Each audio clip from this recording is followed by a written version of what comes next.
සාගරයේ ඉතාමත් සතුටින්ම ඉන්න සතෙක් විදිහට හම්බ්බැක් තල්මසා හඳුන්වන්න පුළුවන්. නිතරම ජලයෙන් උඩට පැනලා ඉතා සතුටින් ආයමත් ජලයට වැටෙන්න මේ හම්බ්බැක් තල්මසා හරිම කැමතියි.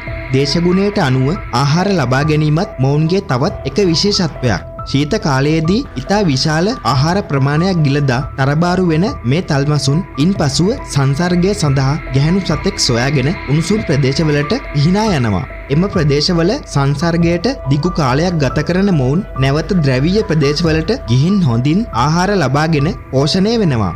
හොඳින් වැඩුණු මේ තල්මසෙක් මීටර් 16ක් පමණ දිගින් සහ ටොන් 30කට ආසන්න බරකින් යුක්ත වෙනවා. ප්‍රමාණයෙන් විශාල වුවත් බොහෝ විට කුඩා මත්ස්‍යයන් සහ ක්‍රිල් ලෙස හඳුන්වන කුඩා ජලජ ජීවීන් ආහාර වශයෙන් ලබා ගන්නා මේ හම්බ්බැක් තල්මසුන්ගේ ආයු කාලය ආසන්න වශයෙන් අවුරුදු 45ක් 50ක් පමණ වෙනවා.